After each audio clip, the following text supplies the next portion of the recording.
is a woman, 54 years old, with a history of esophagitis, liver steatosis by ultrasound, breast microcalcification, heart murmur adverse, and oral contraceptive use more than 10 years.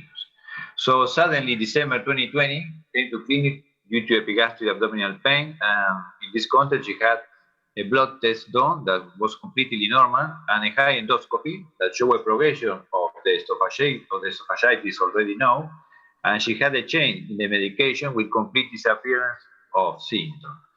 In this context, she had an abdominal ultrasound done that showed a liver nodule on the right posterior section and a small simple cyst on the left liver. That was confirmed by MRI, as I will show you in a second.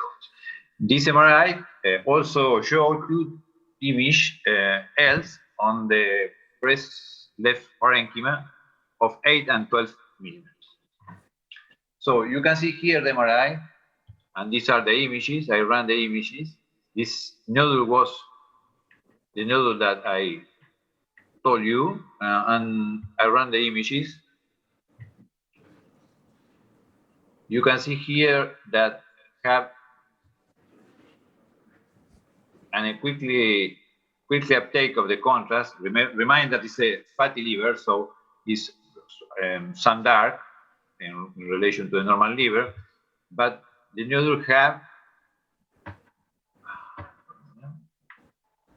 a quick uptake on the contrast and a quickly wash out. As you can see here in the next picture here. Leaving this peripheric hyper enhancement, as you can see here,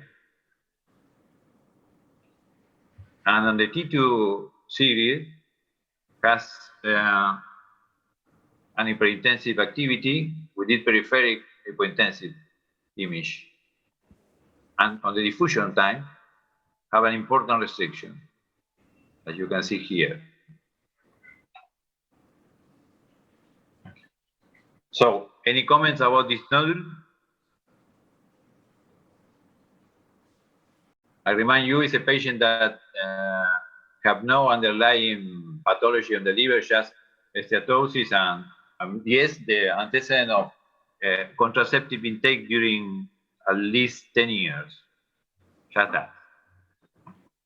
So I continue with the report of the radiologist, and I show you the most representative image from the MRI. This one in T1, you can see here the fatty liver, so brilliant, and the nodule that is hypointensive, T1.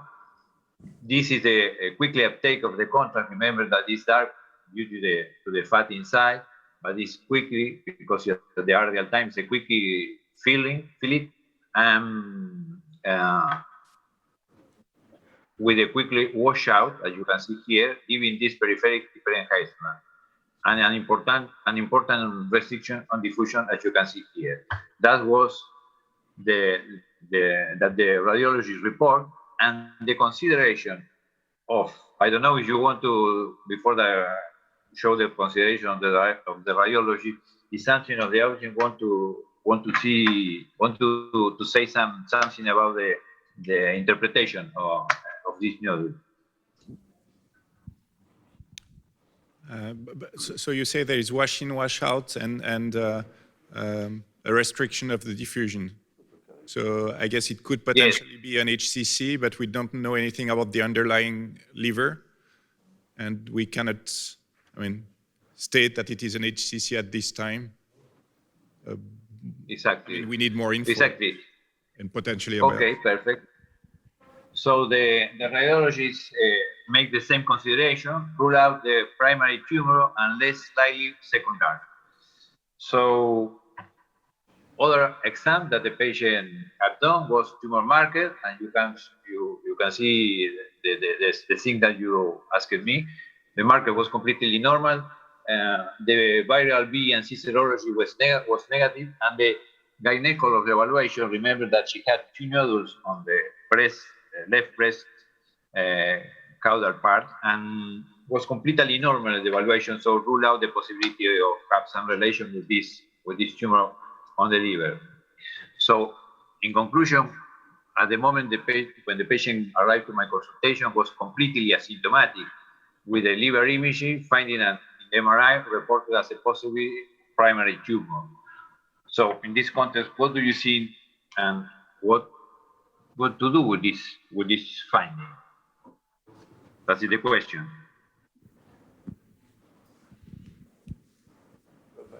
Have a diagnosis and biopsy. Okay, for me, I decided to order a new MRI because when the patient arrived to my consultation was 2 months later after the first MRI. So I thought if that is a primary tumor and ACC, maybe the tumor grow. So, but the finding was exactly the same in relation to the first MRI 2 months before. So at that moment, I thought I have a doubt about the diagnosis, and I thought maybe it's a benign pathology. I don't know, but the radiologist insists to me about the malignant possibility. So Rodolfo, Okay, Monsieur BISMUTH has a comment or question. Rodolfo, in this case, when you have a doubt about benign or malignant, why not to use a biopsy?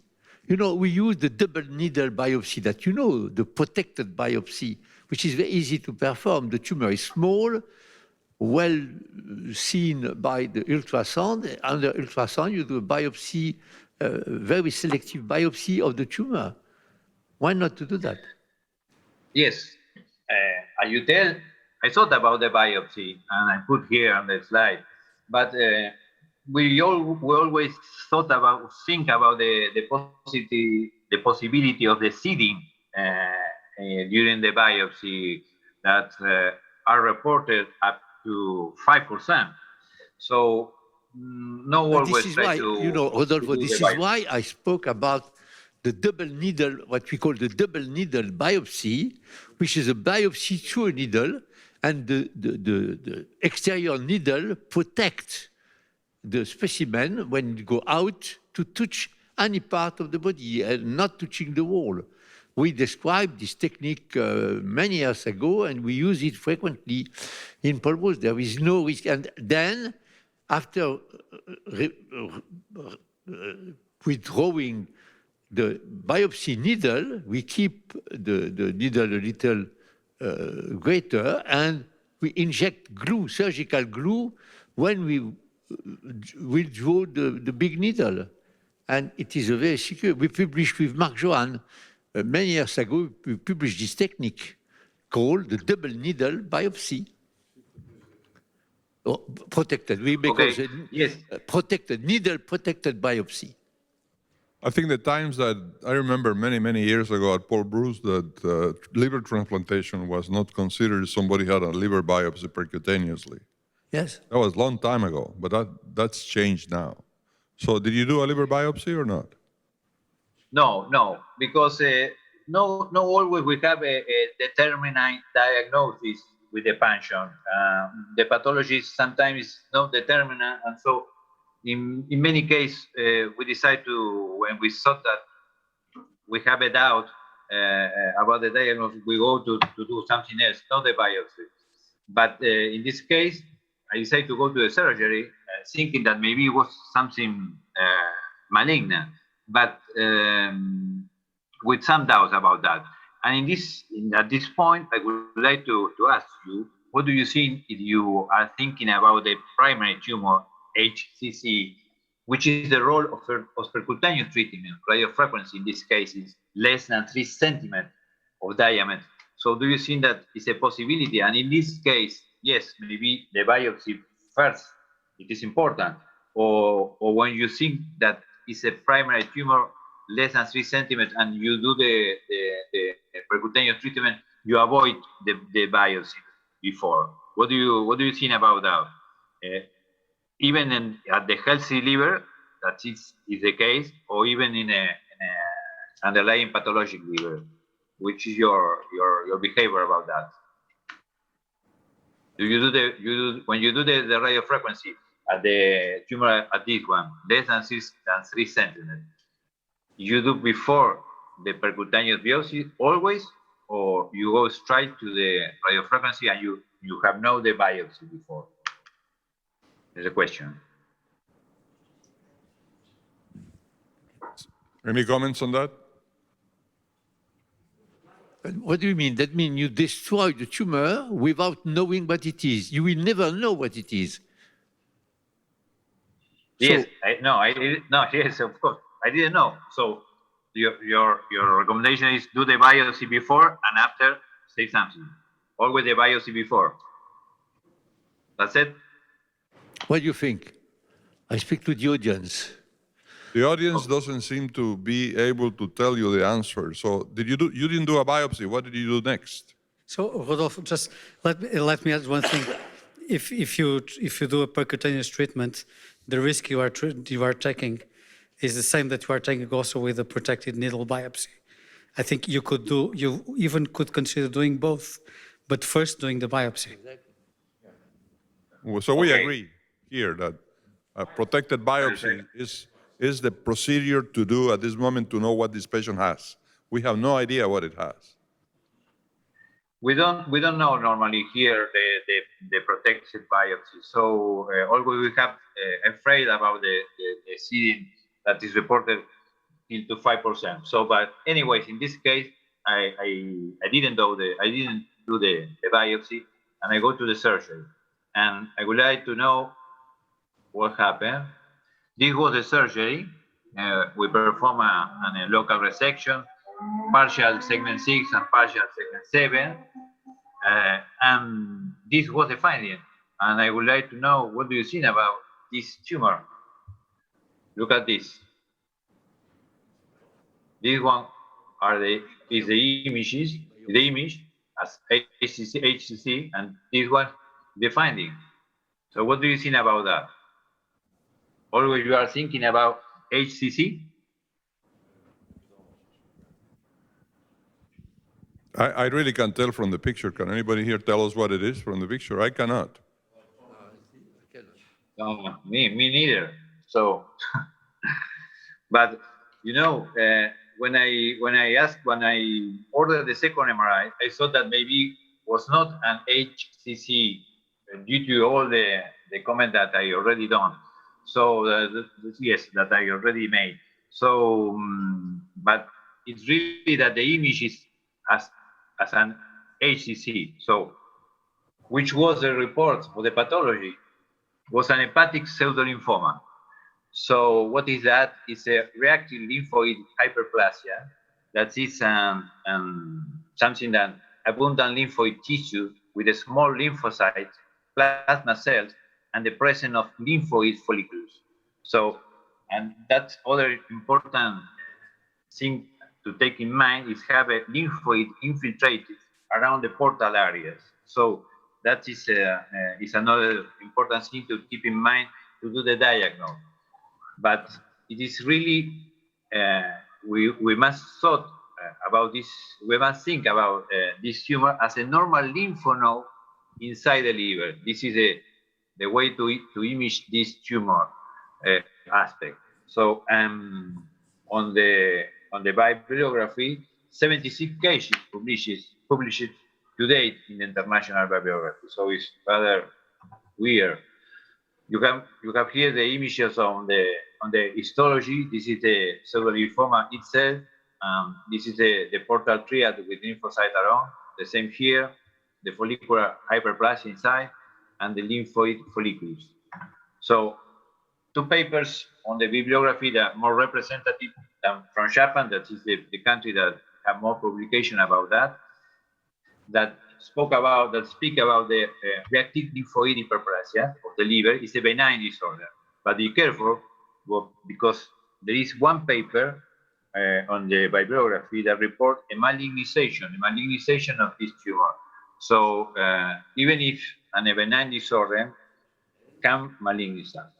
So it's really usual in another type of organs, as thyroid, lung, breast, and gastrointestinal tract, but rather weird on the liver. And from the first publication in 1981, only 75 cases have been described in the past literature. And the problem is this one that we have here, the mixed diagnosed as hepatocellular carcinoma, obviously at the preoperative. And what about the biopsy in this tumor? That is reported is that the biopsy is very difficult with the biopsy analyzed from the pathologist to determine if it's a primary tumor or sometimes it's a pseudolymphoma. So the recommendation is maybe make a resection, even because we have the possibility to malignization. And at the case that we perform a biopsy and decide that it's on the pathology report on a pseudolymphoma, it is very important to keep a close follow-up due to the possibility to the malignization. And one other thing that is important to keep in mind at the moment of the diagnosis of this type of tumor is this peripheric infiltration of the portal structure around the tumor with lymphocytes. That's give some restriction characteristic on the diffusion time of the MRI that can do the diagnosis of this type of tumor. And it's something that helps at the moment to do the diagnosis. So, okay. Thank you very much for this presentation. It's another rare case. Oh, may I say something? And the good thing about it is that at least 76 rather than... one short comment to do. One more? Yeah, only, no, one short comment to do. Rodolfo, indeed.